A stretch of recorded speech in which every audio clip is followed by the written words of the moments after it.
Tonight, we're going to talk about Saturn, the sixth planet from our Sun, nearly 900 million miles away, with those magnificent rings that have captured human imagination for over 400 years. A destination that seems peaceful and majestic through our telescopes, but where distance, radiation, and the brutal mathematics of rocket propulsion create obstacles unlike anywhere else in our solar system. And by the end of tonight, you're going to understand why anyone who travels there will face challenges so severe, so fundamentally unforgiving, that they might never make it back home. Before we get started, if you love exploring the depths of space as much as we do, take a second to like the video or subscribe. It's a simple action, but it helps this channel reach more curious minds like yours. Now, let's begin. Saturn looks peaceful through a telescope. Beautiful, almost serene, with those elegant rings circling its pale gold body. It's the second largest planet in our solar system, massive enough to fit 764 Earths inside its volume. When you see images of Saturn, when you see those stunning photographs from Cassini showing the intricate structure of the rings, the hexagonal storm at the North Pole, the small moons embedded in the ring gaps, it looks like somewhere you might want to visit, a destination, a place to explore, a world waiting to reveal its secrets. But that impression is dangerously misleading. Saturn is one of the most hostile environments in the solar system. Not in obvious ways like the crushing surface pressure of Venus or the radiation-blasted hellscape near Jupiter's moon Io. Saturn's dangers are more subtle, more insidious, and in many ways more absolute. The challenges don't announce themselves. They accumulate, layer upon layer of difficulty that builds into an almost insurmountable barrier to human exploration. Let's start with the basic challenge of getting there. Saturn orbits at an average distance of roughly 886 million miles from the Sun, or 1.43 billion kilometers. That's nearly 10 times farther from the Sun than Earth. To put this in perspective, if Earth's orbit were the size of a quarter, Saturn's orbit would be a circle nearly 8 feet across. The scale is difficult to grasp. At our planet's fastest spacecraft velocities, the journey takes years. Cassini, the most successful probe ever to orbit Saturn, launched in October 1997 and arrived in July 2004. Nearly 7 years in transit. 7 years of continuous travel through the void of space, and Cassini wasn't carrying humans. It didn't need radiation shielding, designed to protect living tissue. It didn't need any of the massive infrastructure required to keep people alive for 7 years in the hostile environment of deep space. For a crewed mission, you'd need a spacecraft many times larger, more massive, more complex, more expensive. Every additional kilogram of mass requires more fuel to accelerate away from Earth and more fuel to decelerate when you arrive at Saturn. The rocket equation, formulated by Konstantin Tsiolkovsky in 1897, is brutally unforgiving. The equation states that the change in velocity your spacecraft can achieve is proportional to the logarithm of the ratio of initial mass to final mass. What this means in practical terms is that as your payload mass increases, the fuel mass needed increases exponentially. It's not linear.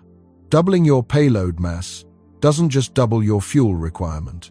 It more than doubles it, often significantly more, depending on your propulsion system and desired velocity change. This is why rocket design is so difficult. This is why we can't just build bigger rockets and solve all our problems. The mathematics work against you. Adding enough supplies and systems to keep humans alive for a 7-year journey makes the spacecraft so massive that launching it becomes extraordinarily difficult. You'd probably need multiple heavy lift launches, maybe 10 or 20 separate rocket flights, carrying components into orbit, where they'd be assembled piece by piece to form the complete spacecraft, building the ship in Earth orbit before departure. That's expensive, complicated, and risky. Every docking operation, every assembly sequence, every connection between modules is a potential failure point. The International Space Station took over 40 missions and more than a decade to assemble, and it's much smaller than what you'd need for a crewed Saturn mission. It doesn't have propulsion systems capable of interplanetary travel. It doesn't have the radiation shielding necessary for leaving Earth's protective magnetosphere. It doesn't have the fuel tanks, engines, or mission systems needed. Building a Saturn-capable spacecraft would be an even more massive undertaking. Then there's radiation, one of the most serious and least appreciated dangers of deep space travel. Earth's magnetic field, generated by the motion of liquid iron in our planet's outer core, creates a protective bubble called the magnetosphere that deflects most cosmic radiation and solar particle events. This magnetic shield extends tens of thousands of miles into space. It's the reason life could develop on Earth's surface. Without it, the surface would be bombarded with radiation that would make complex life impossible. Once you leave Earth's magnetosphere, you're exposed. Cosmic rays, which, despite their name, are not rays, but high-energy particles, mostly protons and atomic nuclei, slam through your spacecraft constantly. These particles come from exploding stars, from supermassive black holes in distant galaxies, from the violent death throes of stellar cores. They've been accelerated to nearly the speed of light by mechanisms we still don't fully understand. When they hit your spacecraft, they pass through the walls like they're barely there. Some hit atoms in the structure, creating cascades of secondary particles.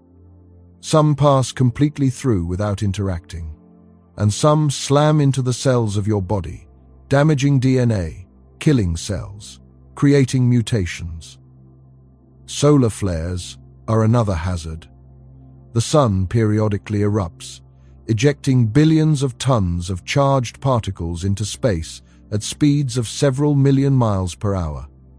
These coronal mass ejections, as they're called, can deliver lethal radiation doses in hours if you're caught without adequate shielding. On Earth, we're protected. The magnetosphere deflects these particles toward the poles where they create the aurora, beautiful lights in the sky that signal deadly radiation being kept at bay. In deep space, there's no such protection. If a major solar flare erupts while you're en route to Saturn, you need to get into a shielded area immediately. This means your spacecraft needs a dedicated radiation shelter, a heavily shielded compartment where the crew can take refuge during solar particle events. This shelter needs enough supplies for several days because major events can last that long. It needs life support. It needs to be comfortable enough that people can survive in a confined space for extended periods.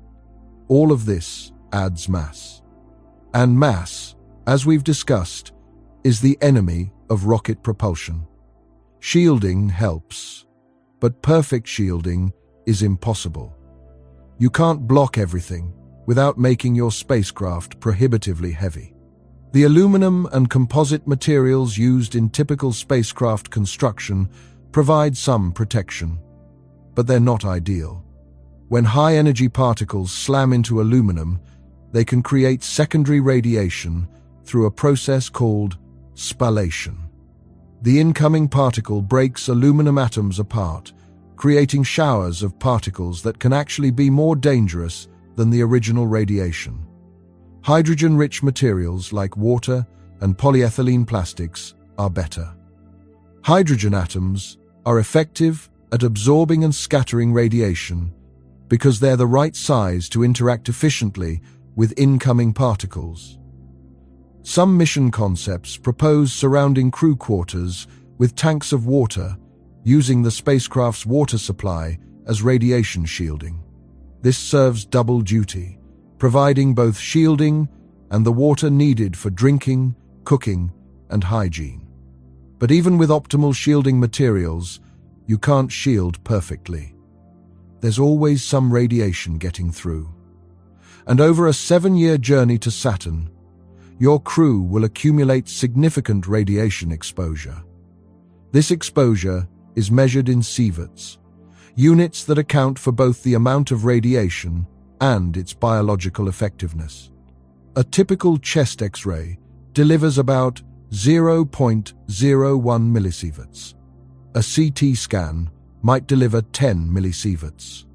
The average person on Earth receives about 2 to 3 millisieverts per year from natural background radiation, cosmic rays hitting the atmosphere, radioactive elements in soil and rocks, radon gas in some buildings.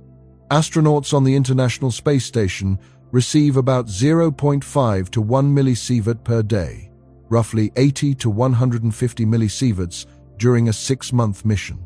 This is well above normal Earth background, but still considered acceptable for space missions.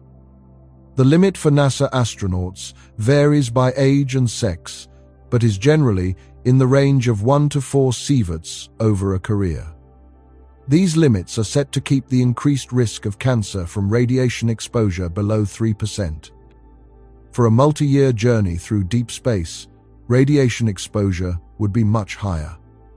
Estimates for a Mars mission, which is much closer than Saturn, suggest crew members might receive between 0.3 and 1 sievert, or more, for the round trip, depending on solar activity and shielding effectiveness. A Saturn mission, being much longer, would likely result in exposures of 2 to 4 sieverts or even higher. This significantly increases cancer risk. It damages organs, potentially affects the brain and nervous system, and weakens the immune system. Radiation doesn't just increase cancer risk. High doses can cause acute radiation sickness. Lower chronic doses, the kind you'd receive on a long space journey, cause more subtle damage. They accelerate aging at the cellular level. They increase the risk of cataracts. They may cause cognitive changes, affecting memory and decision-making ability. Studies of atomic bomb survivors and radiation therapy patients show that even moderate doses of radiation have measurable health effects. By the time you arrive at Saturn, your crew is already compromised, already dealing with health effects from years of radiation exposure. And that's before we even consider microgravity. Microgravity, the condition of freefall that astronauts experience in orbit, is another serious problem for long-duration spaceflight. The term microgravity is slightly misleading. It doesn't mean there's no gravity. There's plenty of gravity in orbit. The International Space Station, orbiting roughly 250 miles above Earth's surface, experiences about 90% of the gravitational force that we feel on the ground. But the station and everything in it are in continuous free fall around Earth. They're falling, but moving forward fast enough that they keep missing the planet. This creates the sensation and effects of weightlessness. In the absence of gravity's constant pull on the body, human physiology changes dramatically. Bones lose density because they're not bearing weight and don't receive the mechanical stress signals that tell bone cells to maintain or build bone mass. The body, in its efficiency, decides that strong bones aren't necessary and begins breaking them down faster than it builds them up. Astronauts on the International Space Station lose about 1 to 2% of their bone mass per month, particularly in weight-bearing bones like the hips, spine, and legs. Over a 7-year journey, this bone loss would be catastrophic. Even with the most aggressive exercise regimens and pharmaceutical interventions, you'd arrive at Saturn with bones that are dangerously fragile. Muscles atrophy for similar reasons. Without the need to work against gravity constantly, muscles waste away. This isn't just about losing strength in your arms and legs. The heart is a muscle, and it weakens in microgravity. On Earth, your heart works hard to pump blood upward against gravity from your legs back to your chest. In microgravity, this isn't necessary. The heart doesn't have to work as hard, so it becomes weaker and smaller. Blood volume decreases because the body doesn't need as much. When astronauts return to Earth after even 6 months in space, they often feel dizzy and weak when standing because their cardiovascular systems have deconditioned. Some can barely stand for the first few days.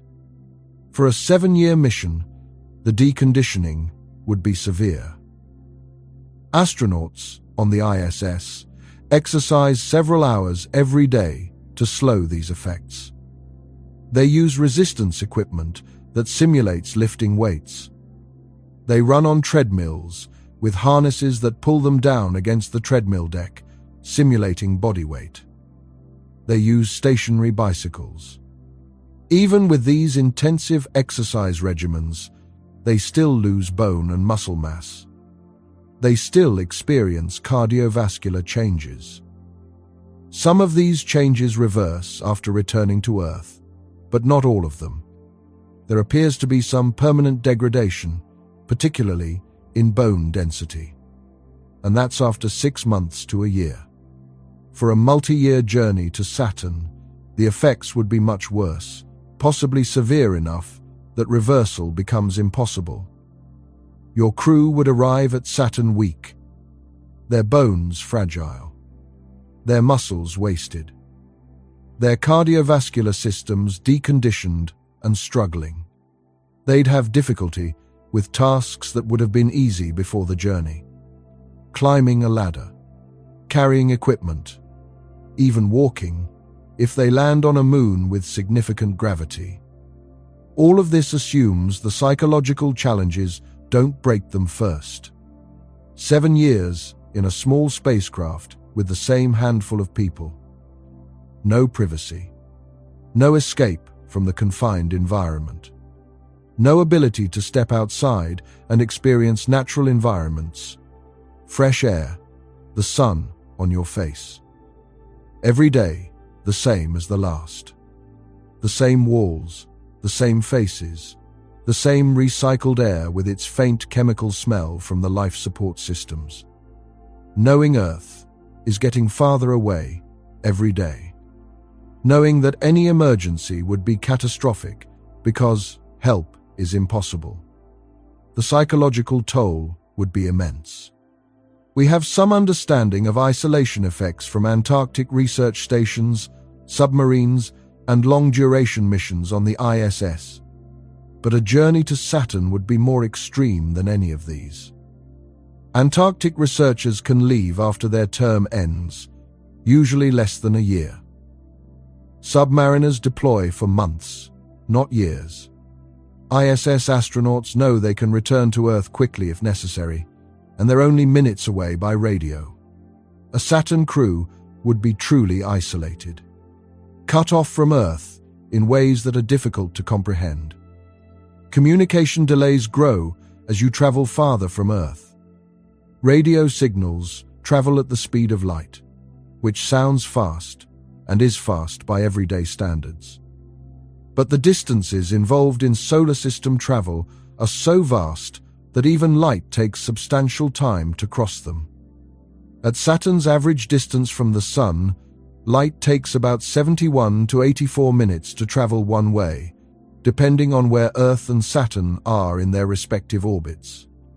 When Earth and Saturn are on the same side of the Sun, relatively close together in solar system terms, the distance is minimized, and signals take about 71 minutes one way.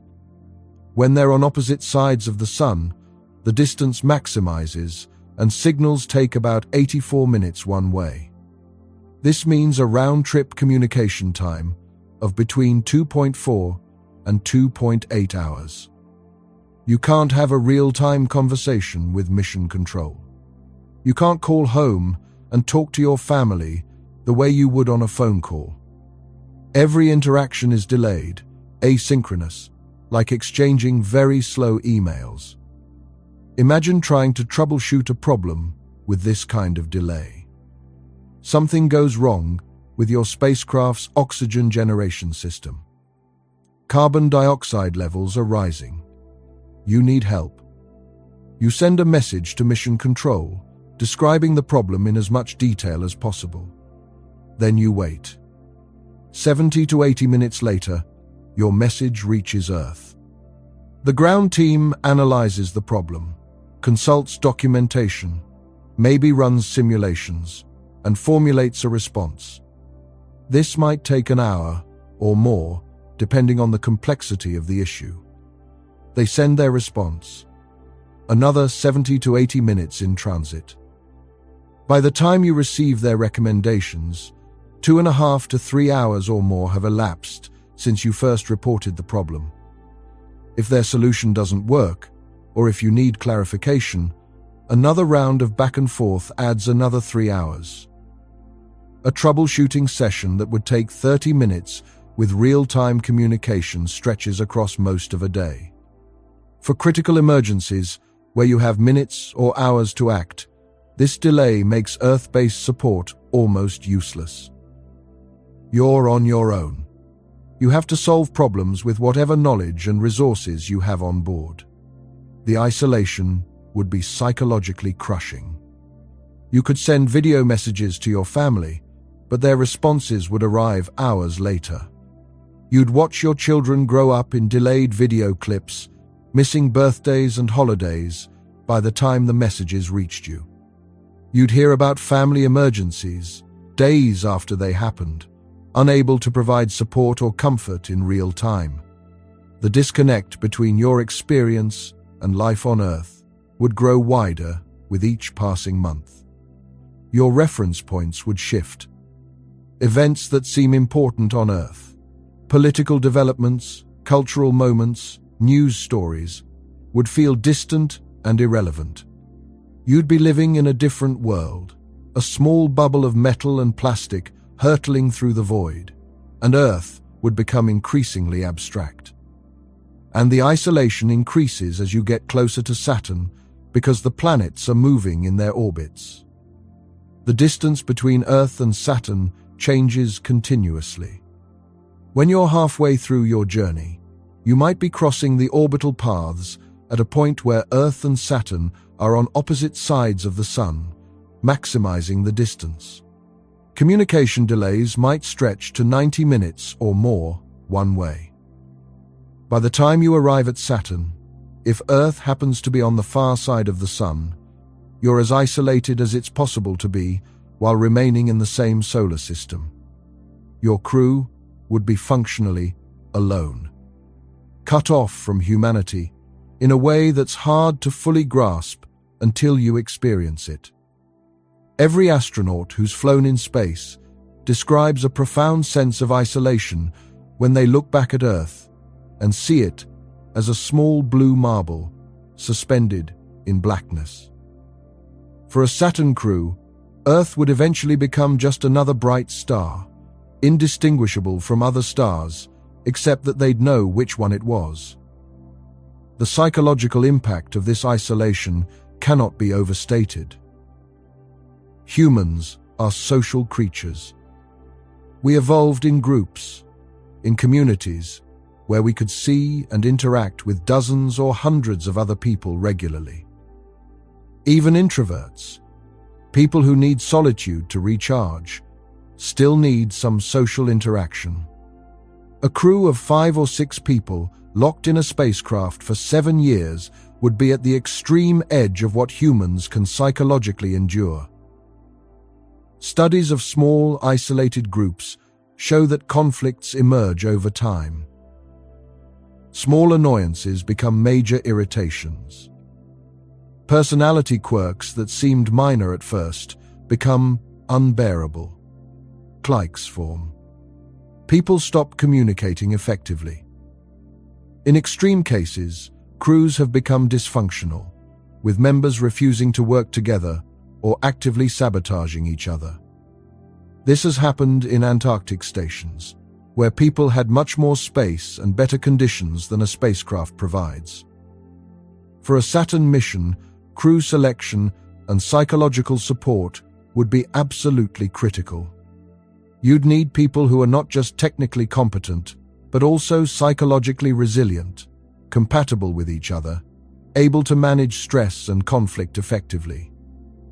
You'd probably want to send people who have strong personal relationships, maybe married couples or close friends who've worked together for years. But even with the best selection and training, 7 years is a long time.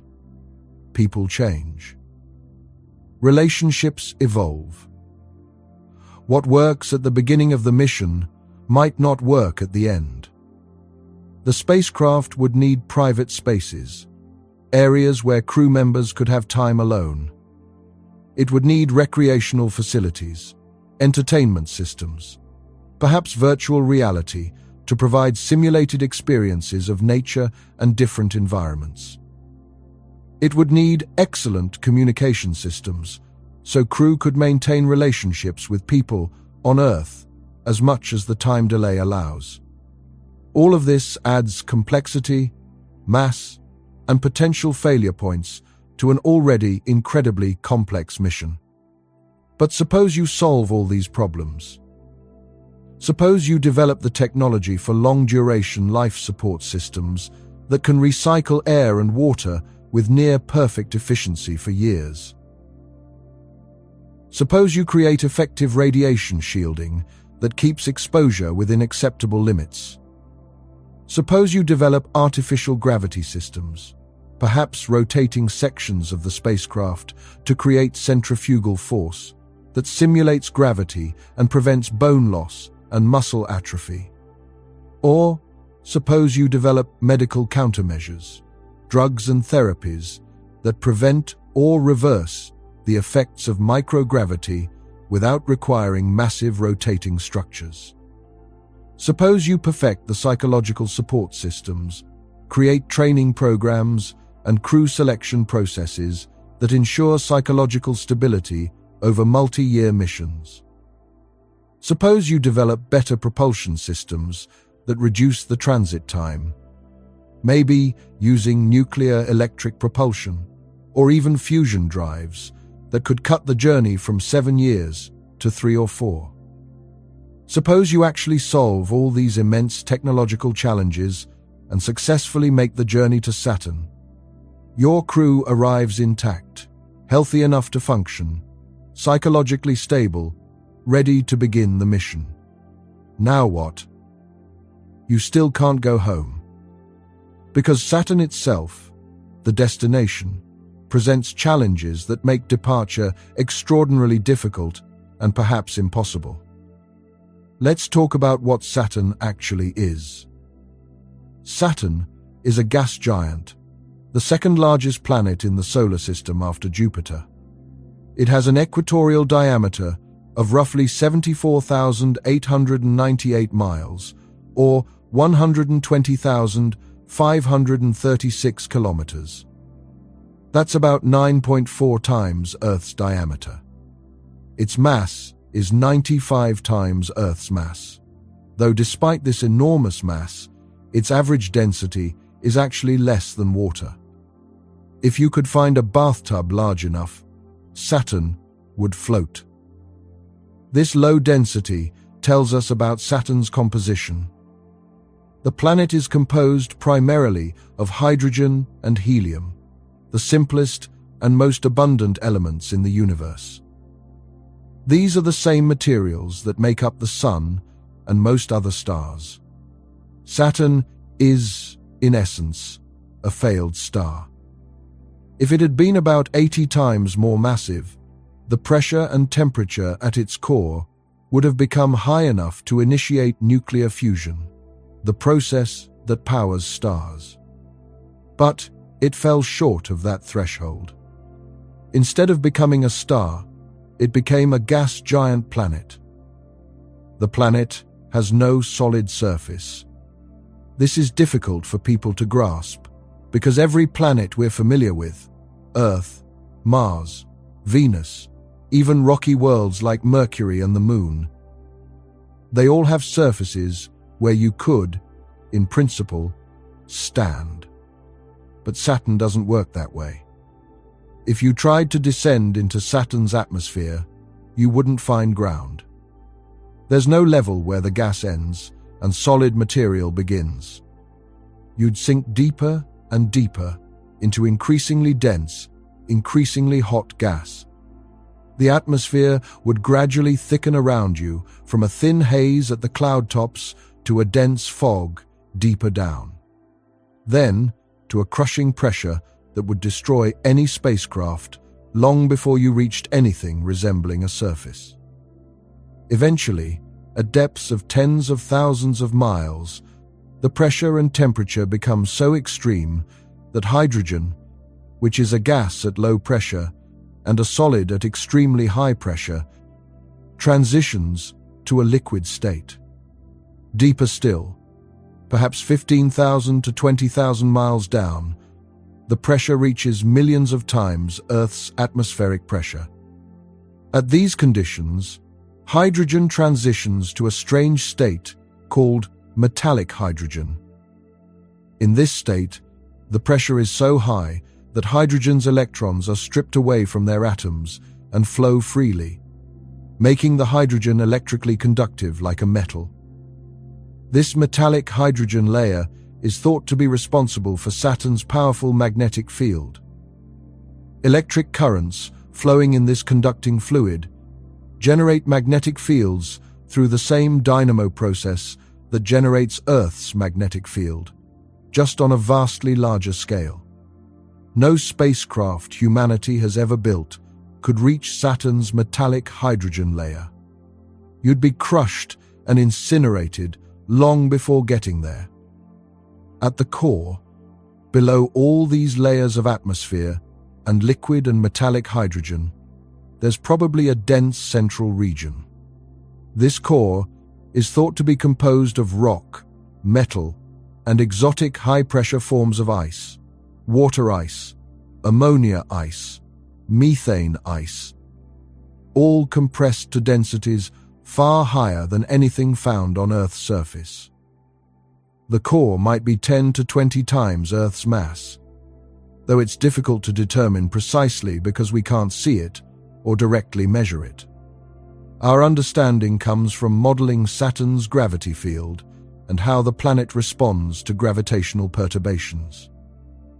Temperatures at Saturn's core are estimated at somewhere between 20,000 and 25,000 degrees Fahrenheit, or 11,000 to 14,000 degrees Celsius. For comparison, the Sun's visible surface is about 10,000 degrees Fahrenheit. Saturn's core is hotter than that. The pressure at the core is estimated at tens of millions of times of the Earth's sea-level atmospheric pressure. At these extreme conditions, matter behaves in ways that are difficult to study because we can't replicate these conditions in laboratories. Materials that are soft and weak at normal pressures become incredibly hard. Chemical reactions that don't occur at normal conditions become favorable. The physics is fascinating, but also means that nothing we've ever built could survive those conditions. No material, no design, no clever engineering solution can withstand tens of millions of atmospheres of pressure and tens of thousands of degrees of temperature.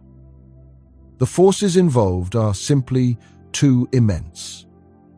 So you can't land on Saturn because there's nothing to land on. You could descend into the atmosphere, but you'd be destroyed by heat and pressure within hours at most, probably much sooner. The Galileo probe, which descended into Jupiter's atmosphere in December 1995, survived for about 58 minutes and transmitted data from a depth where the pressure was about 24 times Earth's atmospheric pressure and the temperature was about 330 degrees Fahrenheit, or 166 degrees Celsius. Then it was crushed and vaporized. Saturn's atmosphere is somewhat less extreme than Jupiter's at comparable depths, but the principle is the same. Any descent is one way. You can send a probe to gather data for an hour or two before it's destroyed, but you can't send humans and expect them to return. And there's another danger we haven't fully addressed yet: the rings themselves. Saturn's rings are one of the most beautiful features in the solar system. They're also a navigation hazard and a source of potential danger that people often don't fully appreciate. The rings aren't solid structures. They're made up of billions of individual particles ranging from dust grain size to chunks as large as houses or small mountains. Most of the ring material is water ice, very pure ice, which is why the rings are so bright and reflective. But there are also rocky particles mixed in, silicates and other materials. All of these particles orbit Saturn in a disk only about 30 feet thick, in most places, despite extending more than 175,000 miles from the planet's cloud tops. That's an incredibly flat structure. If you scaled the rings down so they were as wide as a football field, they'd be thinner than a sheet of paper in most places. The thinness is maintained by gravitational interactions between the particles and by the gravitational influence of Saturn's moons. The particles collide gently, settling into the thinnest possible configuration, like sediment settling in water. But this means the rings are a very dense environment if you're trying to fly through them. The particles are orbiting Saturn at different speeds, depending on their distance from the planet. Inner ring particles orbit faster. Outer ring particles orbit slower. The relative velocities between particles at different distances can be substantial, thousands of miles per hour. If your spacecraft passes through the ring plane, you're potentially encountering particles traveling at high velocities relative to you. A collision with even a small particle at orbital velocities can be catastrophic. A pebble-sized chunk of ice hitting your spacecraft at 10,000 miles per hour carries enormous kinetic energy. It would punch through thin metal like a bullet through paper. It could shatter windows, breach pressure vessels, damage critical systems. Cassini carefully avoided flying through the densest parts of the rings for most of its mission. It orbited at angles that minimized ring plane crossings. Only at the very end of the mission, in its final orbits, did Cassini deliberately fly through the gap between Saturn's atmosphere and the innermost edge of the rings. This was the grand finale, a series of 22 orbits that took Cassini places no spacecraft had been before.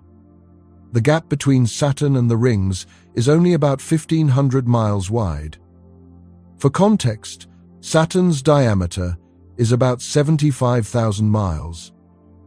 So this gap is only about 2% of Saturn's diameter. Flying through it required extraordinary precision. Cassini had to hit a very narrow corridor, threading between the planet's upper atmosphere below and the ring particles above. The spacecraft encountered more dust particles in this region than expected. Tiny ring particles that had drifted inward, creating a faint, dusty environment even in the gap. These dust impacts were detected by instruments and caused slight changes in the spacecraft's attitude as the particles hit. For a crewed mission, the rings present a serious navigational challenge. You can't just approach Saturn from any direction. You have to plan your trajectory to minimize time spent in the ring plane and to avoid the densest regions. This constrains your mission design.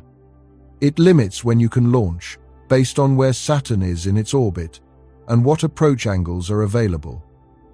It affects which moons you can easily reach, because some require crossing the ring plane multiple times. And if something goes wrong, if you have a propulsion failure or navigation error that sends you through the rings instead of avoiding them, you could be destroyed. The rings are also electrically charged. The charged particles from Saturn's magnetosphere interact with the ring particles, creating complex electromagnetic environments. There are spoke-like features in the B ring, mysterious radial structures that appear and disappear, possibly caused by electromagnetic forces levitating tiny dust particles above the main ring plane. These spokes were first observed by Voyager and later by Cassini. We still don't fully understand what causes them or exactly how they form. If your spacecraft passes through these regions, you might experience electromagnetic interference. Your communications could be disrupted. Your instruments might give false readings. In extreme cases, electrical discharges might damage sensitive electronics.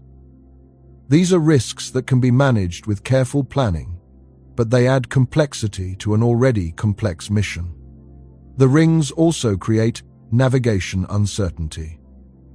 The gravitational field near Saturn is influenced not just by the planet itself, but by the distribution of mass in the rings. The rings contain a lot of mass, roughly equivalent to one of Saturn's medium-sized moons distributed across that huge disk. This mass creates gravitational perturbations that affect spacecraft trajectories. When you're navigating close to Saturn, you have to account for these perturbations. Your trajectory calculations become more complex. The uncertainties in your position and velocity grow slightly because you're dealing with a more complicated gravitational field. For most purposes, this is manageable. Cassini navigated successfully for 13 years. But for a crewed mission, where precision matters even more because humans are aboard, every additional source of uncertainty is concerning. And then there's the sheer scale of the ring system to consider. The main rings extend from about 4,300 miles above Saturn's cloud tops out to about 85,000 miles. Beyond that are the fainter outer rings, gossamer structures that extend much farther. The E-ring, created by material from Enceladus's geysers, extends from about 112,000 miles out to 360,000 miles from Saturn. This is a huge volume of space filled with particles. Any mission operating in the Saturn system will spend time in or near this environment. You can't avoid it entirely. And every time you pass through the ring plane, even in the thinner regions, you're taking a calculated risk. The radiation environment near the rings is also more complex than in empty space. The ring particles interact with charged particles from Saturn's magnetosphere. Some radiation gets absorbed by the rings, creating a partial radiation shadow. But other radiation processes create new charged particles. Cosmic rays hit ring particles, creating showers of secondary particles. The electromagnetic interactions create plasma and accelerate particles to high energies. The net effect is that the radiation environment near the rings is different from the environment farther away. It's not necessarily worse, but it's more variable and less predictable. For mission planning, this means you can't just use simple models of Saturn's radiation environment. You have to account for the rings and how they modify the particle populations. This requires more sophisticated modeling and more uncertainty in your predictions. What about Saturn's moons? Saturn has 83 known moons, and probably more small ones that haven't been detected yet. These moons range from tiny, irregular chunks of rock and ice, mere miles across, barely more than captured asteroids, to Titan, which is larger than the planet Mercury and is one of the most Earth-like bodies in the solar system, despite being nearly 1 billion miles from the Sun. Surely you could land on one of the moons, explore, gather data, conduct science missions, and then use the moon as a base for your return journey to Earth. This is more plausible than trying to interact directly with Saturn. The moons have solid surfaces where you could actually land. They have gravity, weak compared to Earth, but enough to keep you from drifting away. They provide potential resources, water ice that could be melted for drinking water or split into hydrogen and oxygen for propellant. Some of them are scientifically fascinating. Titan, the largest moon, has a thick nitrogen atmosphere, thicker than Earth's, with surface pressure about 1.5 times Earth's sea level pressure. It has lakes and rivers of liquid methane and ethane. It has weather, clouds, rain, seasonal changes. It has complex organic chemistry happening in its atmosphere and on its surface that might give us clues about the chemistry that led to the origin of life on Earth. Enceladus, one of the smaller major moons, has geysers erupting from cracks near its south pole. These geysers shoot water ice and organic molecules into space at high velocity. Cassini flew through these plumes and analyzed their composition, finding evidence of a subsurface ocean beneath Enceladus's icy crust. This ocean is in contact with the moon's rocky core, meaning there could be hydrothermal activity, chemical energy sources, and all the ingredients necessary for life as we know it. If there's life anywhere in the solar system beyond Earth, Enceladus is one of the top candidates. Other moons like Dione, Rhea, and Iapetus have their own interesting features. Strange surface markings, ancient impact craters, mysterious brightness variations. But landing on Saturn's moons doesn't solve the fundamental problem of getting back to Earth. In fact, in some ways, it makes the problem worse. Here's why.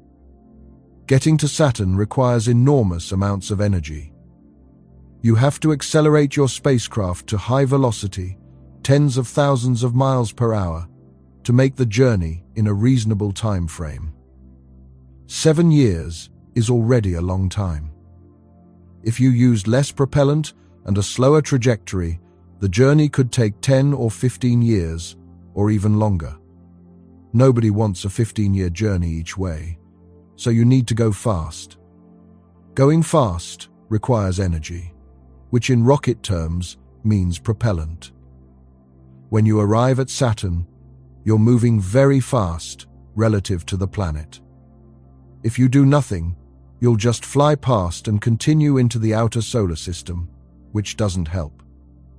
To go into orbit around Saturn or land on one of its moons, you need to slow down.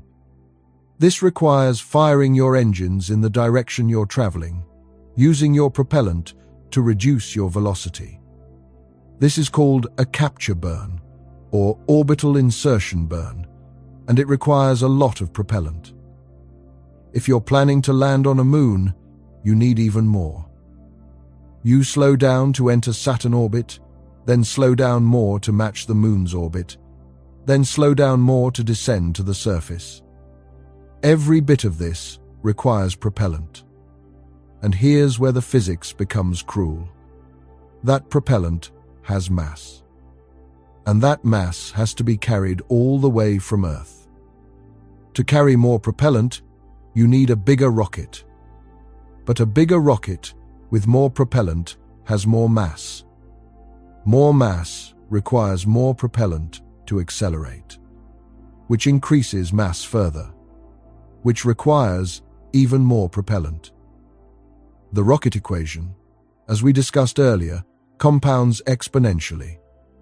For a one-way mission like Cassini, this is manageable. You use all your propellant budget for the journey out and for operations at Saturn. You don't need to save anything for a return trip because you're not coming back. For a crewed mission that needs to return, you face a much more difficult problem. You need propellant for the journey to Saturn. You need propellant for capture into Saturn orbit. You need propellant for operations around Saturn, moving between moons, adjusting orbits. You need propellant to lift off from a moon's surface if you land. You need propellant to escape from Saturn's gravity well.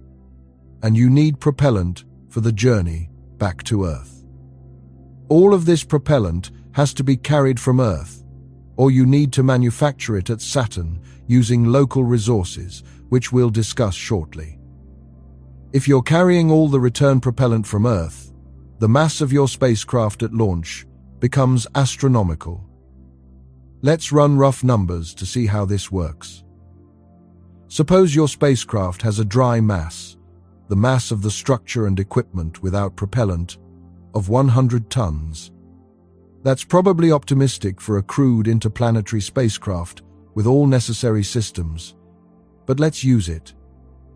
Chemical rockets, the type we currently use, have specific impulses around 300 to 450 seconds depending on the propellant combination. Specific impulse is a measure of rocket efficiency, how much thrust you get per unit of propellant. Using the rocket equation, if you want to achieve a velocity change of, say, 10 kilometers per second, which is roughly what you'd need for various phases of a Saturn mission, you'd need about 4.6 times the dry mass in propellant. So, 100 tons of spacecraft needs 460 tons of propellant. That's your spacecraft mass, before the first burn, 560 tons. But you need multiple burns. One to leave Earth orbit. One to adjust your trajectory mid-course. One to capture at Saturn. Multiple smaller burns for operations. One to leave Saturn. One to capture at Earth on return. Each burn requires propellant, and the propellant for later burns has to be carried during earlier burns, adding to the mass that must be accelerated. When you work through the math carefully, the numbers explode. A crewed Saturn mission, using chemical propulsion and carrying all propellant from Earth, would require launching thousands of tons into orbit. The launch costs alone, at current prices of roughly $10,000 per kilogram to orbit, would run into tens of billions of dollars just for the propellant. That's before you count the cost of the spacecraft itself, the development costs, the operations costs, the ground support infrastructure. You're looking at a mission that would cost several $1 trillion. For comparison, the International Space Station, the most expensive single object ever built, cost roughly $150 billion over its development and construction phase. A crewed Saturn mission might cost 10 to 20 times that.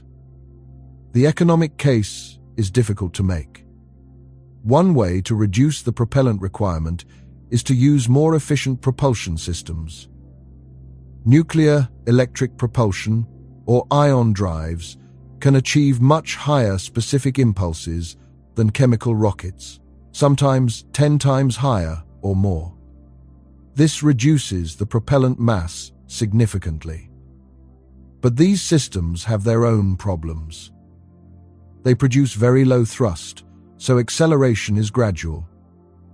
A journey that takes 7 years with chemical rockets might take similar or even longer with ion drives, though the propellant savings would be substantial. The technology is also less mature. We've flown ion drives on robotic missions, but never at the scale needed for a crewed interplanetary spacecraft. Another approach is in situ resource utilization, the idea of manufacturing propellant at your destination using local materials, rather than carrying all propellant from Earth. This is theoretically possible and is a key part of many Mars mission concepts. For Saturn, the idea would be to land on a moon like Enceladus or Titan, extract water or hydrocarbons, and manufacture fuel from these local materials. Water can be electrolyzed, split using electricity into hydrogen and oxygen. Both are excellent rocket propellants. Liquid hydrogen and liquid oxygen are what the space shuttle main engines used. Methane and oxygen also make a good propellant combination, and Titan has abundant methane. But the equipment needed to extract, process, and store these materials is massive, complex, and has never been demonstrated at the scale required for a crewed interplanetary mission. You'd need power sources, probably multiple nuclear reactors, generating hundreds of kilowatts or even megawatts of electricity. Solar panels won't work well at Saturn's distance from the Sun. The sunlight there is only about 1% as intense as it is at Earth, so you'd need massive solar arrays to generate meaningful power, and they'd be vulnerable to damage from micrometeoroids and radiation. Nuclear is the only practical option. You'd need chemical processing plants, equipment to drill or mine ice, pumps to move liquids, electrolyzers to split water, compressors to pressurize gases, cryogenic storage tanks to keep hydrogen and oxygen, or methane and oxygen, at the extremely cold temperatures required to keep them liquid. You'd need all of this equipment to operate reliably in Saturn's harsh radiation environment at temperatures that can drop to -300 degrees Fahrenheit or colder. And you'd need redundancy because a single critical failure could strand you. If the oxygen production system breaks and you can't fix it, you can't make propellant. If you can't make propellant, you can't leave. Building this infrastructure on a Saturn moon would be an enormous undertaking. It might require multiple cargo missions sent ahead of the crew to pre-position equipment. Robots or earlier crews would need to set up the systems, test them, and begin producing propellant before the main crew arrives. This adds years to the mission timeline and multiplies the cost. Each cargo mission requires its own launch, its own propellant, its own flight through deep space. You might need 5 or 10 cargo flights before the crewed mission even launches, and there's no guarantee it will work. In situ resource utilization has never been done on another world. We've never drilled for ice on the Moon or Mars.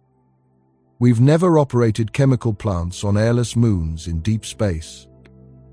We've never stored cryogenic propellants for months or years in the space environment.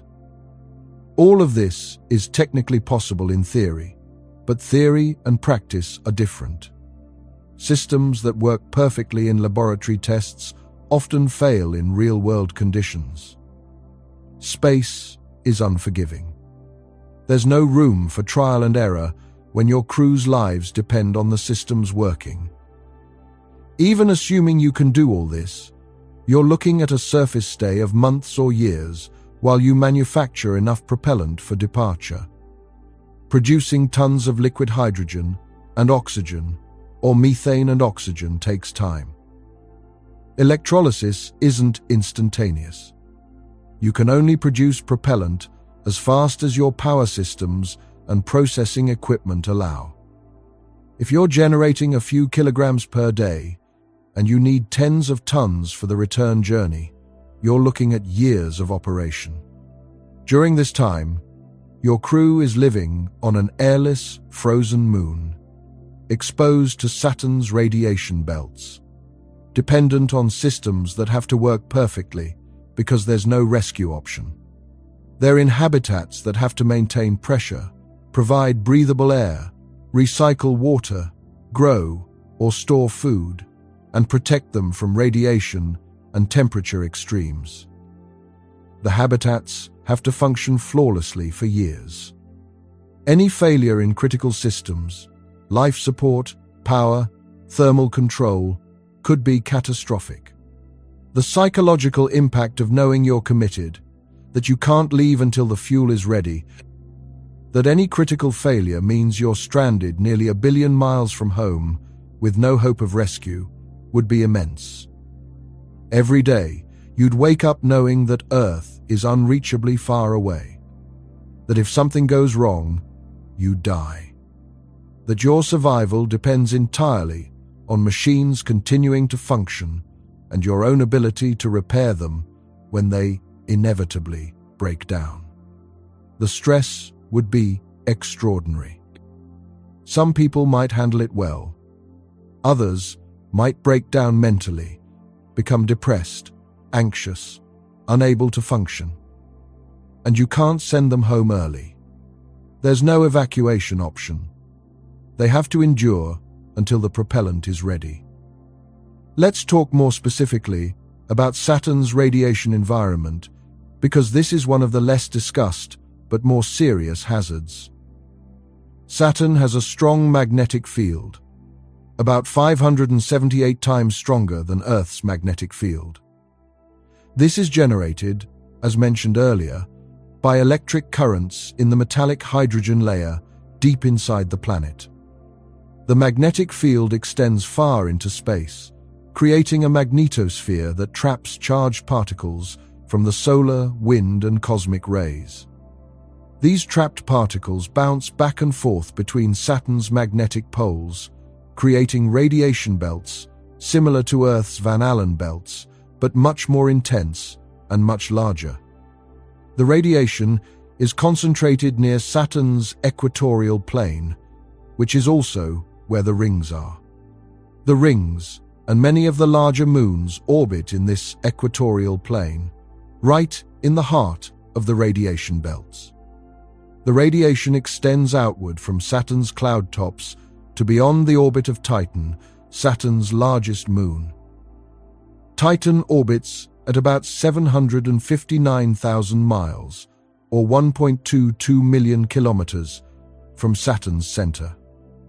Even at this distance, radiation levels are significant, though Titan's thick atmosphere provides some shielding. Spacecraft passing through these radiation belts are bombarded with high-energy protons and electrons. These particles have energies ranging from thousands to millions of electron volts. When they strike spacecraft surfaces, they cause damage. They can penetrate electronics, flipping bits in computer memory and causing malfunctions.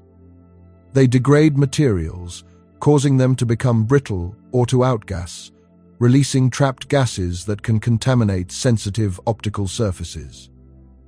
Over time, this radiation damages spacecraft systems, reducing their operational lifetime. Cassini was designed with radiation hardening, special shielding around its sensitive electronics, and careful selection of radiation-resistant components. Even so, it accumulated damage over its 13-year mission. Engineers had to carefully plan Cassini's trajectory to minimize time spent in the most intense parts of the radiation belts. Some scientific observations couldn't be performed because getting close enough would have exposed the spacecraft to radiation levels that would have shortened its mission unacceptably. A crewed spacecraft would need much more extensive shielding than Cassini. Humans are more sensitive to radiation than electronics. While you can design radiation-hardened chips that tolerate high radiation doses, human cells are vulnerable at much lower levels. The spacecraft would need thick shielding around crew quarters, probably multiple feet of water or polyethylene or other hydrogen-rich materials. This adds enormous mass. Water is heavy. A cubic meter of water weighs 1 ton. If you need a meter-thick water shield around a habitat module, and the module has a surface area of, say, 100 square meters, you need 100 tons of water just for shielding. And a meter might not be enough for long-term protection in Saturn's radiation belts. This shielding mass has to be launched from Earth or manufactured from local resources at enormous effort. And even with shielding, some radiation gets through. High-energy particles interact with the shielding material, creating secondary radiation and neutrons. You can reduce radiation exposure, but you can't eliminate it. If you're operating near Saturn for an extended period, conducting surface operations on Enceladus, or orbiting between moons studying the Saturn system, your cumulative radiation exposure climbs steadily. There's no escaping it. Even inside a well-shielded spacecraft or habitat, radiation is getting through at levels that increase cancer risk and cause tissue damage. This isn't an immediate, acute effect. You won't get radiation sickness from chronic low-level exposure. But over months and years, the damage accumulates. DNA is damaged in cells throughout your body. Most of this damage is repaired by cellular repair mechanisms, but some isn't. Some damaged cells become cancerous. Some die, reducing the functional capacity of tissues and organs. Your risk of developing cancer later in life increases significantly. Your immune system function may decline. You may develop cataracts earlier than you would otherwise. There's also emerging evidence from studies of astronauts and from animal experiments that radiation exposure might affect the brain. High-energy particles passing through the brain can damage neurons, potentially affecting memory, cognition, and decision-making ability. The effects are subtle and not fully understood, but they're concerning for long-duration deep space missions, where crew members need to make critical decisions and perform complex tasks. If radiation exposure is degrading their cognitive function, even slightly, it increases the risk of errors and accidents. Titan is an interesting case because its thick atmosphere provides natural radiation shielding. The atmosphere is about 1.5 times as dense as Earth's atmosphere at sea level. It's composed mostly of nitrogen, about 98%, with about 1.5% methane and traces of other gases. This thick atmosphere absorbs many of the charged particles from Saturn's radiation belts. If you're on Titan's surface, inside a habitat, or wearing a spacesuit, you get significantly less radiation than you would in orbit around Saturn or on an airless moon like Enceladus or Rhea. This makes Titan one of the safer places in the Saturn system from a radiation perspective. But Titan has its own challenges that make it a difficult place to live and work. The surface temperature on Titan is about -290 degrees Fahrenheit or -179 degrees Celsius. This is cold enough that water ice is as hard as rock. If you hit water ice with a hammer on Titan, it would shatter like granite. Methane and ethane, which are gases at Earth's temperatures, are liquids on Titan.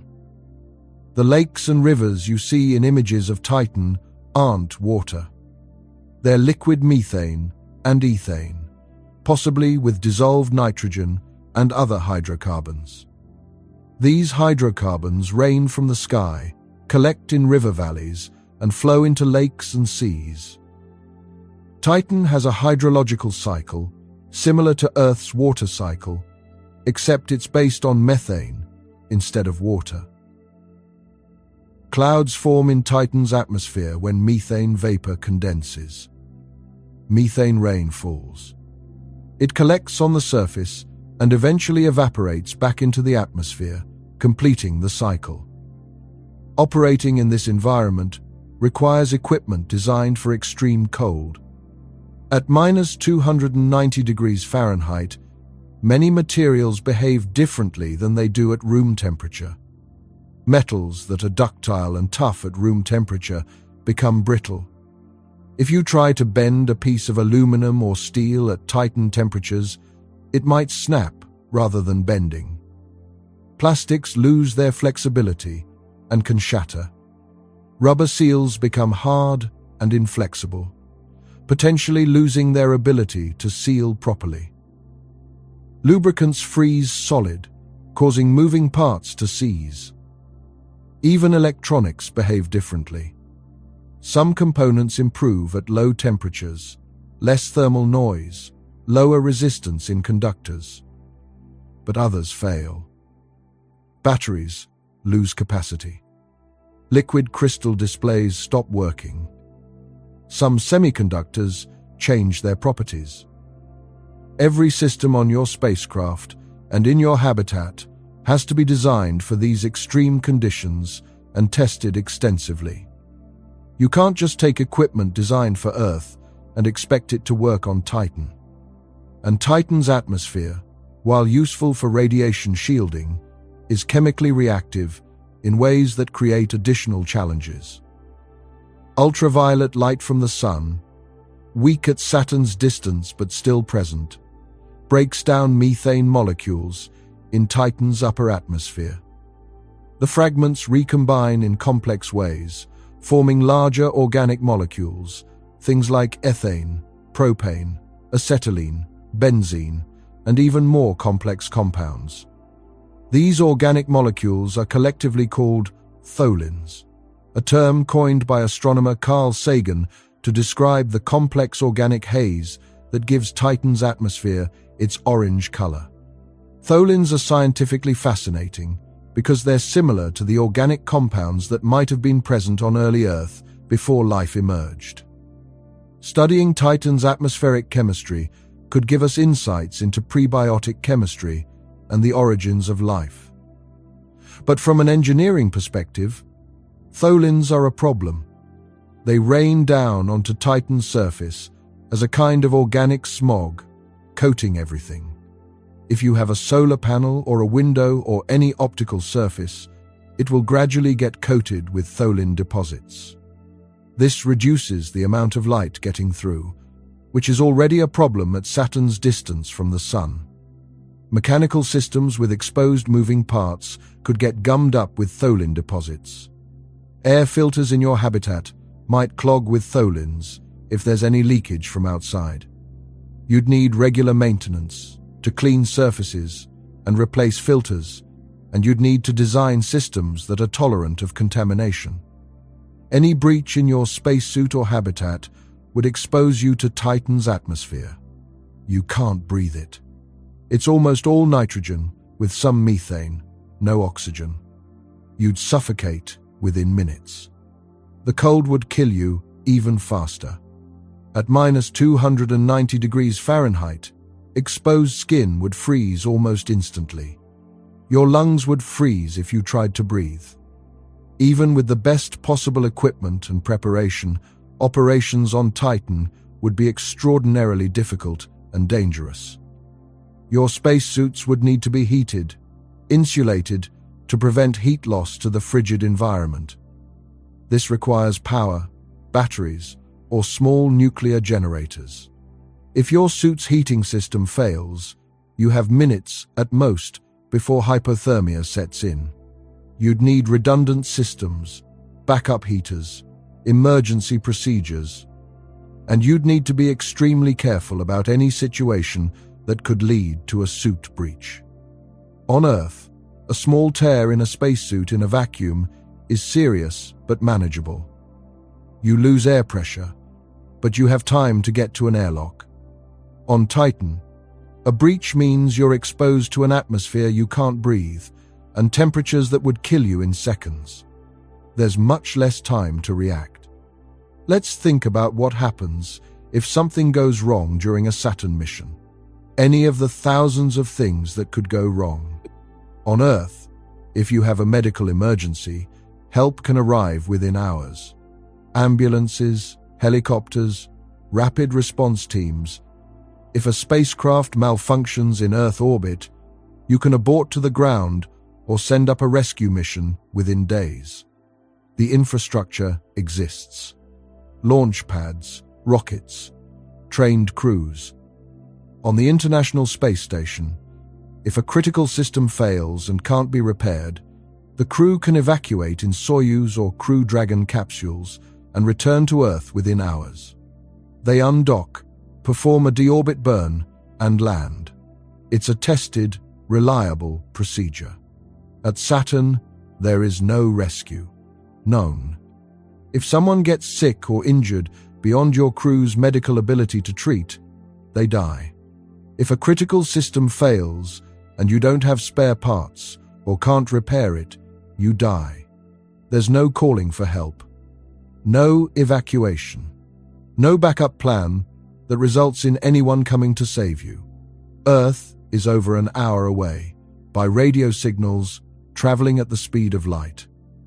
By spacecraft, even with the fastest propulsion systems we can currently imagine, Earth is years away. If you sent a distress call today, and Earth immediately organized a rescue mission using the fastest spacecraft available, that rescue mission would take years to reach you. 3 years if they use high-energy trajectories and advanced propulsion. More likely, 5 to 7 years with realistic technology. By the time help arrives, everyone would be long dead, either from the initial problem or from starvation when food runs out, or from life support failure, or from any of 100 other ways you can die in space when critical systems stop working. You're on your own. Completely and absolutely. This changes the calculus of risk in fundamental ways. Every decision has to be made with the knowledge that there's no safety net. No one is coming to save you. You have to save yourself, or you die.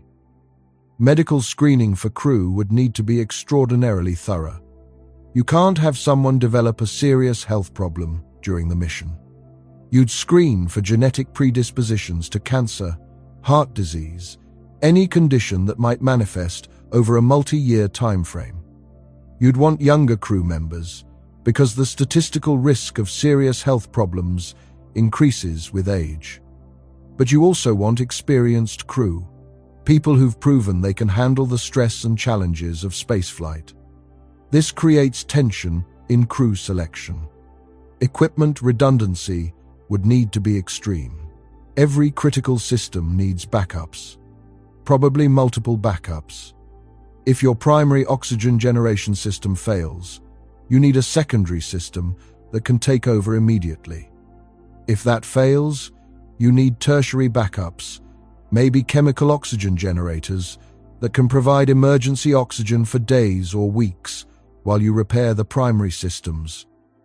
The spacecraft becomes heavier and more complex with all these redundant systems, but the alternative is accepting that a single-point failure kills everyone.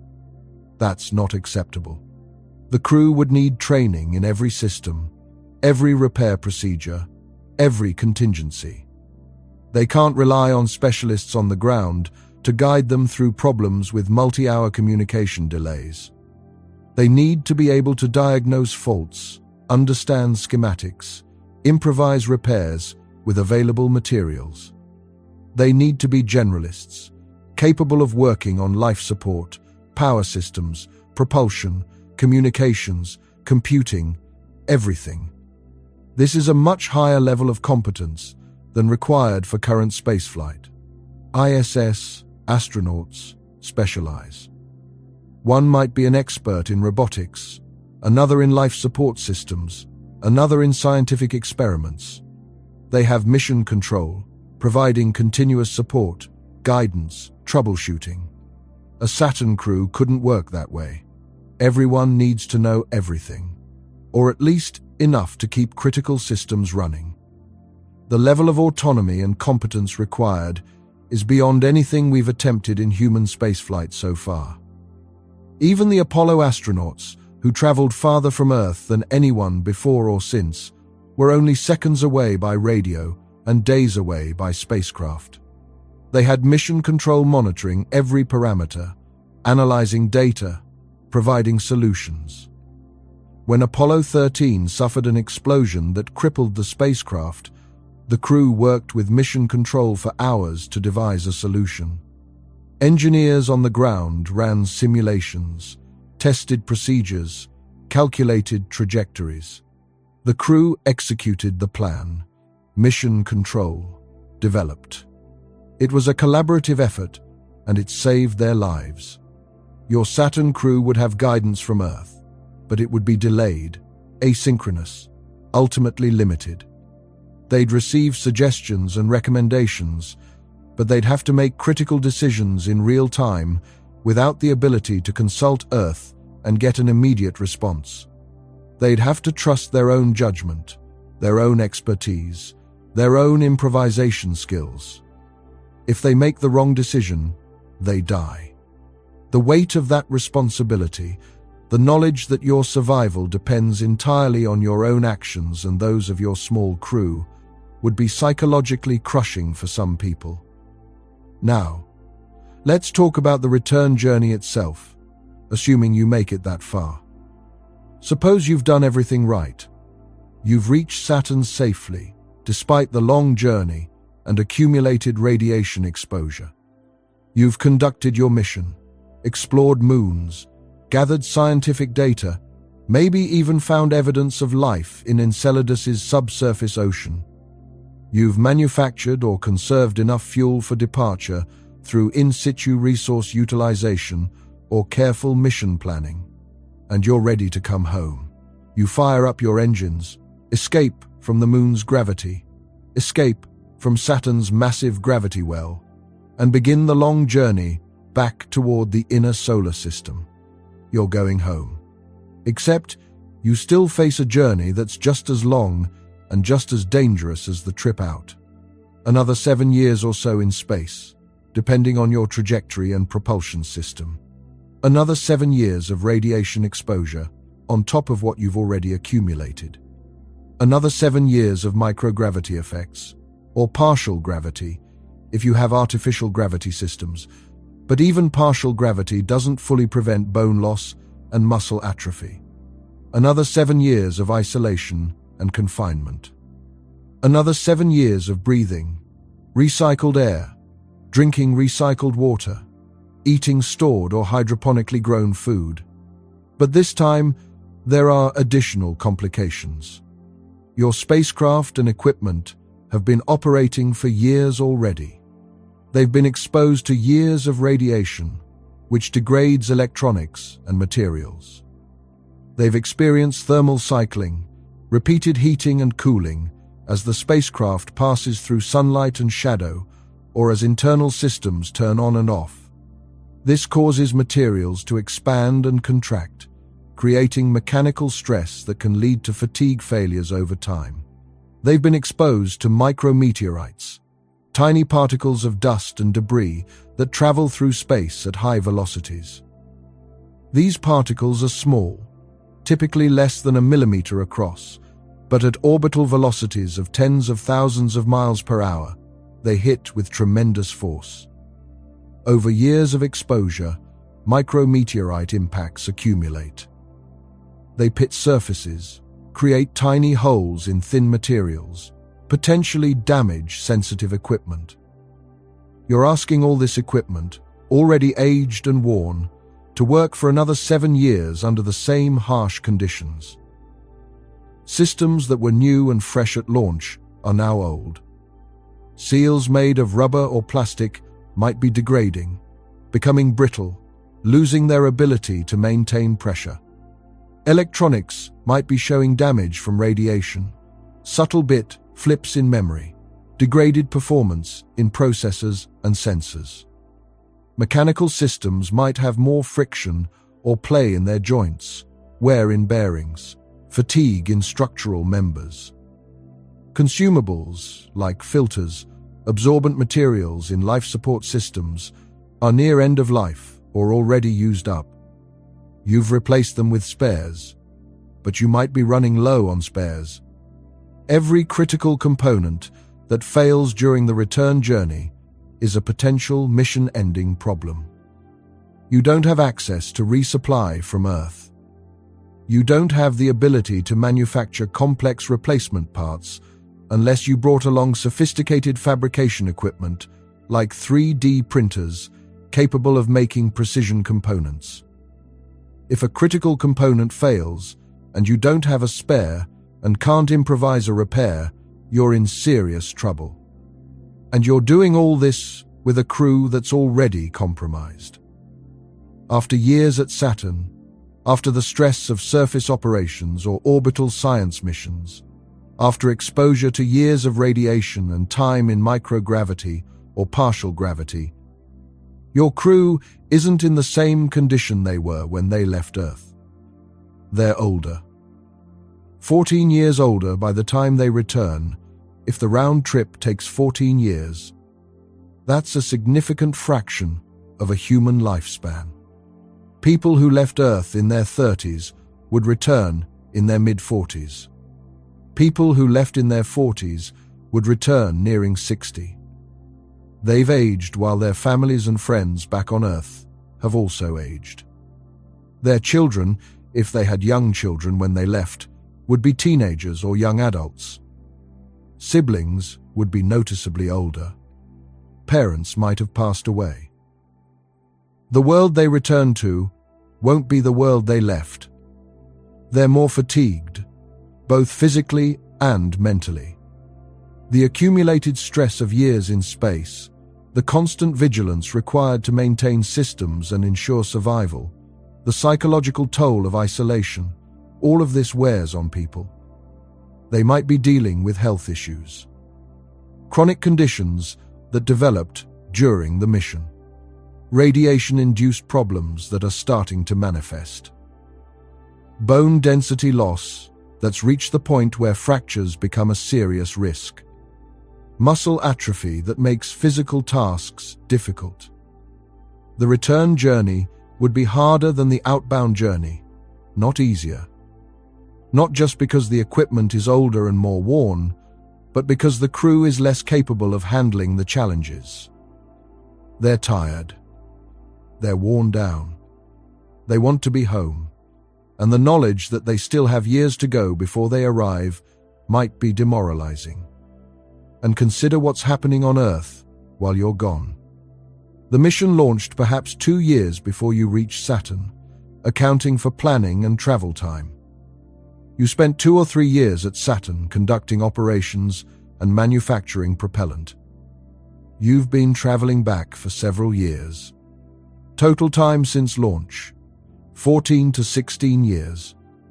Possibly longer if there were delays. That's a huge amount of time in human terms. A substantial fraction of most people's professional careers. The political landscape has changed. Administrations have turned over multiple times. The space agencies or corporations that sent you might have different leadership, different priorities, different budgets. Politicians who championed the mission and secured funding might be out of office. Their successors might have different priorities. Public interest in the mission might have waned. Initially, when you launched, the mission was news. People watched the departure, followed the journey, celebrated your arrival at Saturn. But 14 years is a long time to maintain public interest in anything. People's attention shifts. New priorities emerge.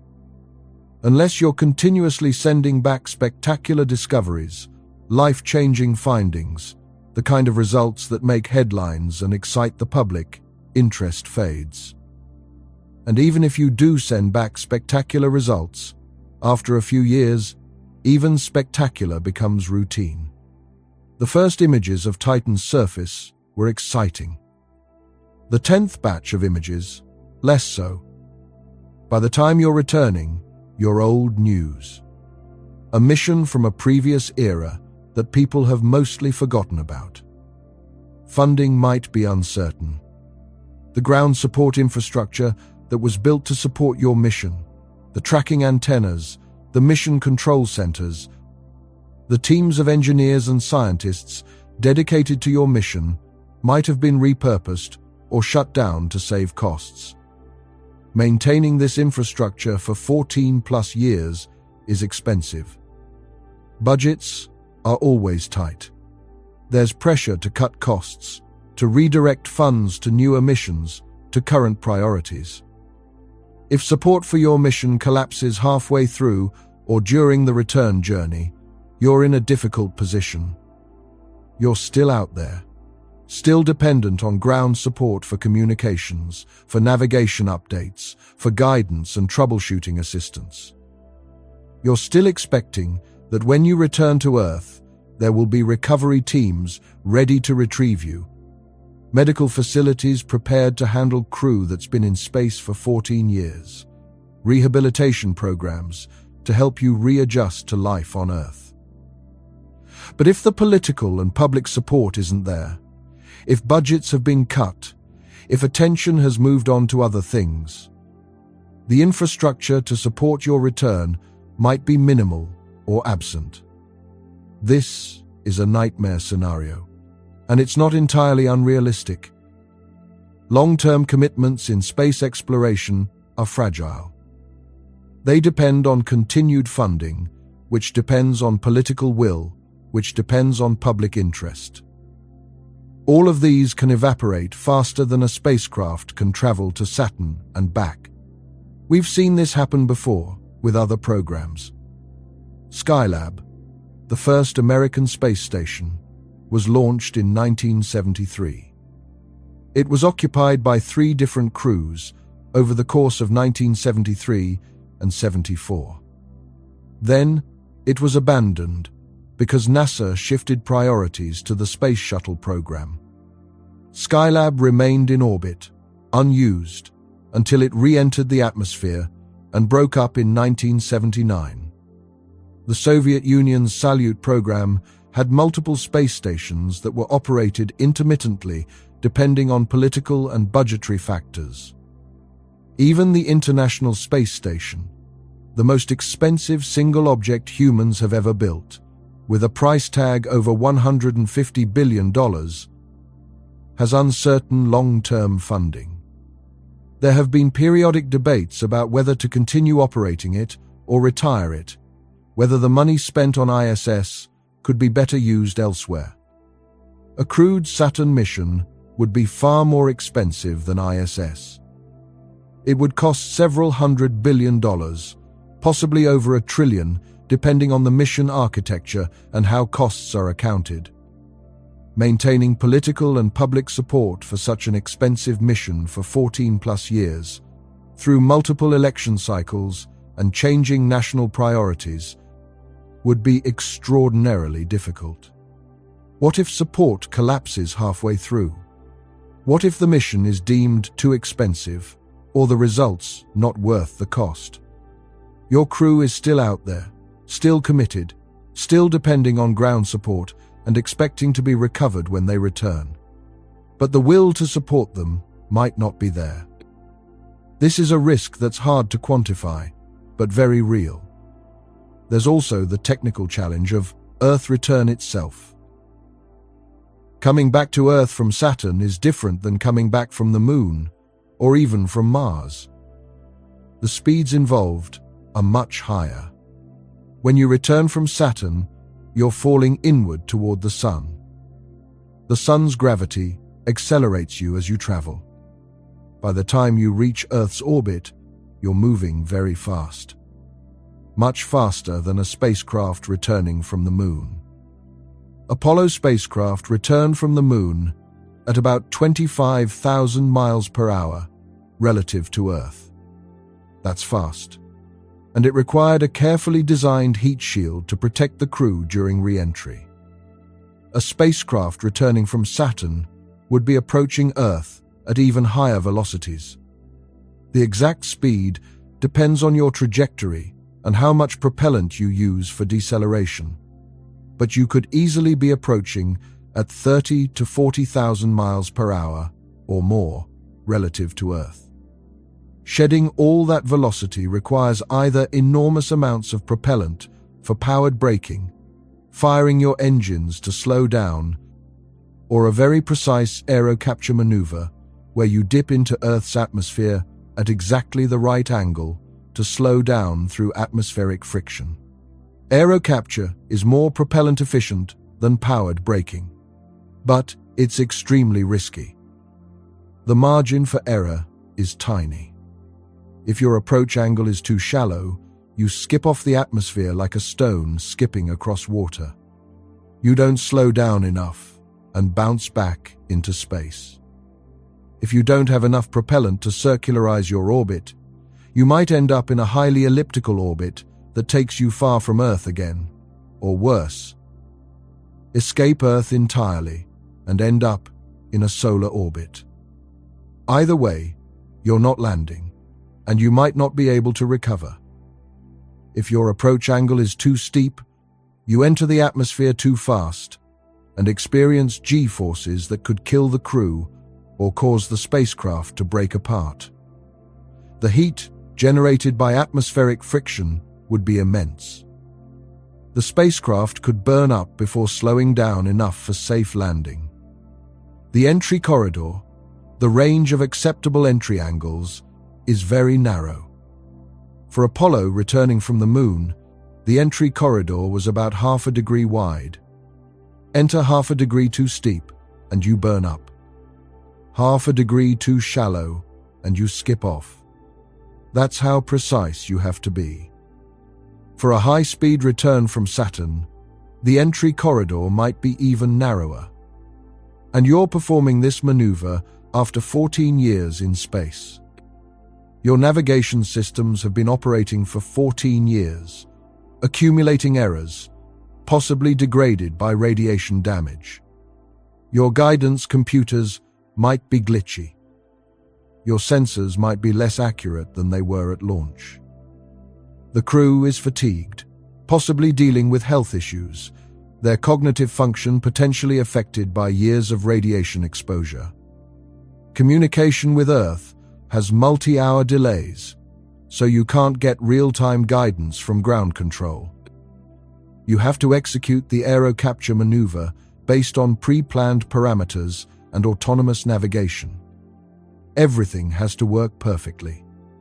One mistake, one sensor giving a bad reading, one calculation error, and you die within sight of home after surviving everything else. The cruel irony of dying on the doorstep after making it back from Saturn would be devastating. Even if you successfully perform the aero-capture and enter Earth orbit, you're not done. You still need to deorbit and land, probably in a capsule similar to Apollo or Orion or Soyuz. This requires another set of maneuvers. You need to lower your orbit until your trajectory intersects the atmosphere at the right location for your landing site. You need to orient the spacecraft correctly so the heat shield faces forward. You need to execute the deorbit burn at precisely the right time. And then you endure re-entry, which is violent. The spacecraft slams into the atmosphere at thousands of miles per hour. The air compresses in front of the heat shield, heating to thousands of degrees. The heat shield ablates, burning away to carry heat away from the spacecraft. The crew experiences several Gs of deceleration, being pressed back into their seats with several times their normal weight. Apollo astronauts experienced peak deceleration of about 6.8 Gs during re-entry. They described it as intense but manageable for healthy astronauts who'd only been in space for a week or two. Your Saturn crew, after years in space, will struggle with even 1 G of acceleration. Their bones are weaker. Their muscles are atrophied. Their cardiovascular systems are deconditioned. Subjecting them to 4 or 5 or 6 Gs of deceleration is dangerous. It could cause bone fractures, particularly in vertebrae or ribs. It could cause the heart to struggle to pump blood against the increased effective weight. It could cause loss of consciousness if the brain doesn't receive enough blood. Medical teams would need to be prepared for crew members who can't walk unassisted after landing. Apollo astronauts, after missions lasting only days, sometimes needed help getting out of the capsule after splashdown. They were weak and unsteady after experiencing re-entry, deceleration, and then suddenly being back in full Earth gravity. Your Saturn crew would be in much worse condition. They might not be able to stand at all for days or weeks. They'd need extensive medical care immediately after landing. Some effects of their 14-year journey might be permanent. Bone density loss in long-duration spaceflight is partially reversible, but not completely. Astronauts who spend a year on ISS eventually regain most of their bone density, but not all. There's some permanent loss. For a 14-year mission, the bone loss would be much more severe. Even with the best rehabilitation, your crew might face lifelong increased fracture risk, osteoporosis developing earlier than it would have otherwise, skeletal problems that affect quality of life. Radiation exposure increases cancer risk for the rest of their lives.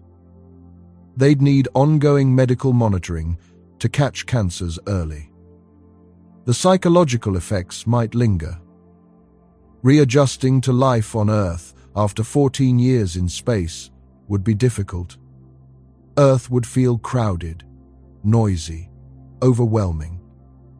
The open sky might feel uncomfortable after years of living in confined spaces.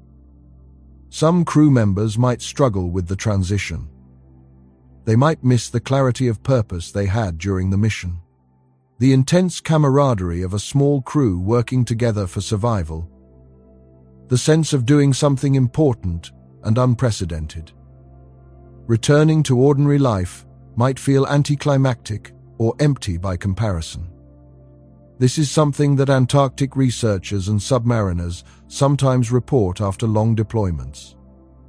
The intensity of the isolated experience creates bonds and feelings that are hard to replicate in ordinary life. You're asking people to sacrifice 14 or more years of their lives, their health, and possibly their future well-being for this mission. That's an enormous sacrifice. The question becomes, is it worth it? What scientific knowledge or other benefits justify asking humans to take these risks and make these sacrifices? Robotic missions can accomplish most of the science at a fraction of the cost and risk. Cassini operated at Saturn for 13 years. It discovered new moons and moonlets embedded in the rings. It mapped the ring structure in unprecedented detail, revealing intricate patterns and dynamics. It studied Titan's atmosphere and surface, mapping lakes and seas of liquid methane, finding evidence of a hydrological cycle and complex organic chemistry. It found evidence of subsurface oceans on Enceladus and possibly other moons. It studied Saturn's magnetic field, atmosphere, and interior structure. It observed seasonal changes in the Saturnian system over nearly half a Saturn year. It returned data that revolutionized our understanding of Saturn, its rings, and its moons. And it did all this without risking human lives, without the massive life support infrastructure required for humans, without the need to return. The mission cost roughly $3.26 billion over its entire lifetime, from development through launch, mission operations, and data analysis. That's expensive, but not compared to what a crewed mission would cost.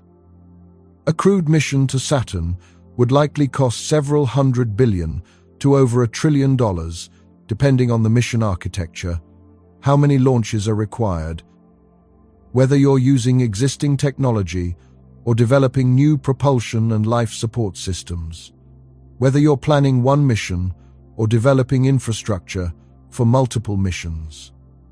For the same money, you could send dozens of robotic missions to Saturn and every other interesting destination in the solar system. You could build enormous ground-based telescopes. You could launch space-based observatories studying every wavelength of light, from radio to gamma rays. You could fund extensive research programs studying planetary science, astrobiology, cosmology. You could advance human knowledge far more with many robotic missions than with a single crewed mission to Saturn. The scientific return on investment for a crewed Saturn mission is questionable at best. So why send humans at all? The main argument is that humans are more adaptable than robots, better at making decisions in unpredictable situations, capable of performing complex repairs and adaptations that robots can't, able to recognize the unexpected and pursue it. This is true on Earth and in situations where humans can interact directly with their environment. But at Saturn, humans would be encased in spacesuits, limited in what they can touch and do, dependent on life support systems, operating under severe time and resource constraints. Many of the advantages humans have on Earth don't fully apply. A well-designed robot with good AI might actually be more effective for many tasks. Robots don't need life support. They don't accumulate radiation damage to biological tissues that will cause cancer. They don't need food or water or sleep. They don't suffer psychological stress from isolation. They can be designed to work in extreme cold without complicated heating systems. And robotic capabilities are improving rapidly. The robots we'll be able to send to Saturn 20 or 30 years from now will be far more capable than today's robots. Advances in artificial intelligence, machine learning, computer vision, and autonomous systems are happening fast. Future robots might approach human levels of adaptability and decision-making in many tasks, without requiring the enormous life support infrastructure that humans need. The case for sending humans to Saturn gets weaker as robotic capabilities improve. Unless there's something fundamentally irreplaceable about human presence, something robots can never do, no matter how capable they become. It's hard to justify the cost and risk of crewed missions to the outer solar system. There's also the question of planetary protection and contamination. Saturn's moons, particularly Enceladus and Titan, are high-priority targets in the search for life beyond Earth. Enceladus has a subsurface ocean in contact with a rocky core. There's evidence of hydrothermal activity, chemical energy sources, and organic molecules detected in the plumes erupting from the South Pole. All the ingredients needed for life as we know it are present. If life exists anywhere in the solar system beyond Earth, Enceladus is one of the top candidates. Titan has complex organic chemistry, liquid environments, and energy sources. The conditions are different from Earth, too cold for liquid water, but life might find a way if it can use liquid methane or ethane as a solvent instead of water. It's possible that life exists on one or both of these moons. Different from Earth life, adapted to different conditions, but life nonetheless. If we send humans to these moons, we risk contaminating them with Earth microbes. Despite our best sterilization efforts, it's nearly impossible to completely eliminate microbial contamination on a crewed spacecraft. Humans shed bacteria and fungi constantly, from skin, from breathing, from every bodily function. Our bodies are ecosystems containing trillions of microorganisms. Hundreds of species living on and in us. Some of these organisms are extremophiles, capable of surviving in harsh conditions that would kill most life. They can tolerate radiation, extreme cold, desiccation, high salinity, extreme pH levels. If even a few Earth microbes reach Enceladus's ocean or Titan's surface and manage to survive, they could contaminate a pristine alien environment. We've potentially destroyed the very thing we came to study.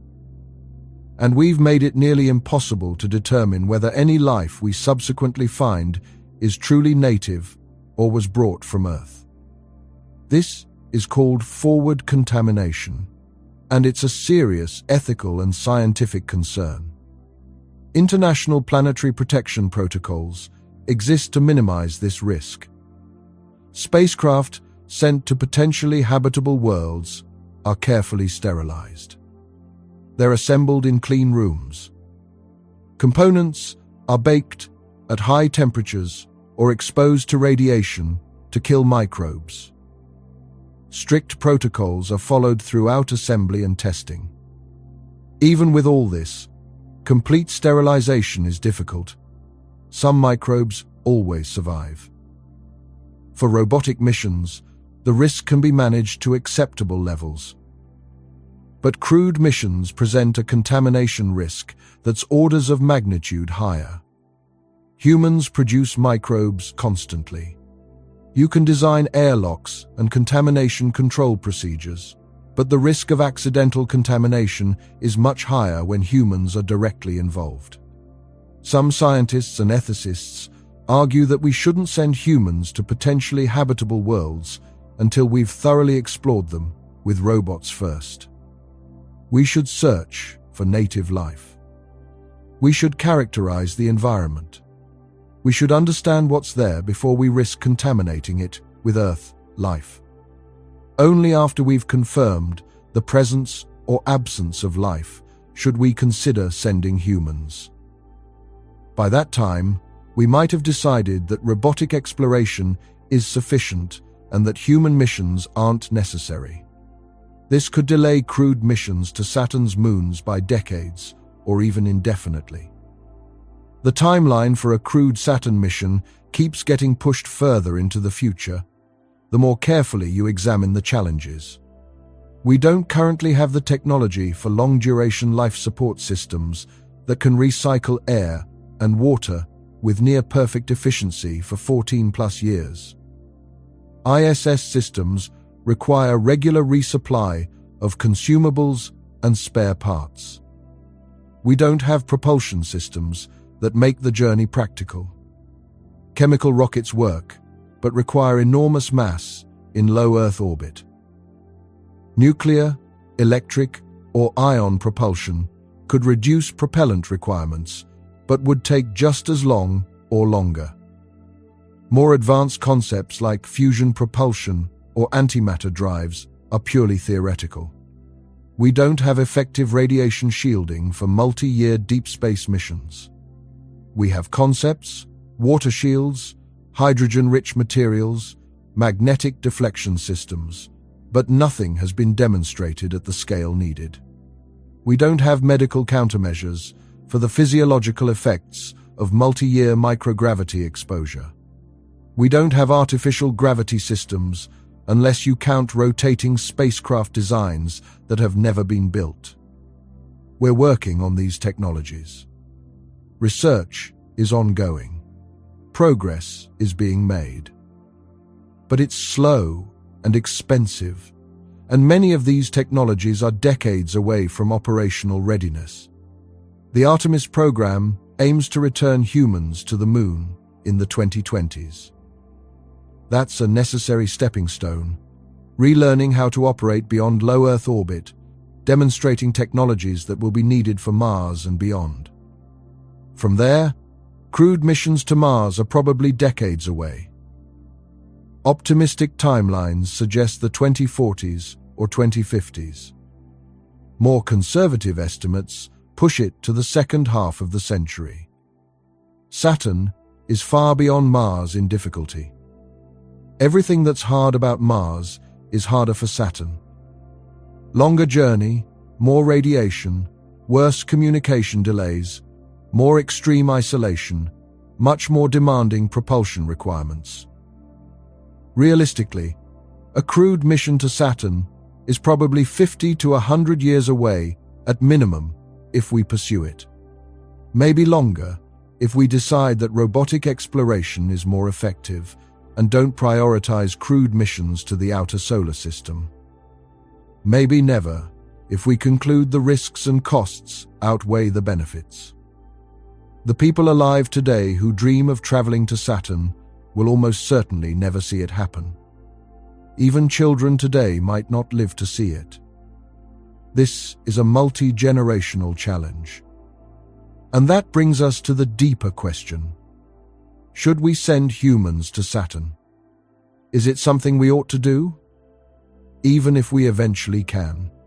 There's an argument that exploration is intrinsic to human nature. We've always pushed boundaries, climbed mountains because they were there, crossed oceans to see what was on the other side, ventured into deserts, jungles, polar regions, the deepest ocean trenches.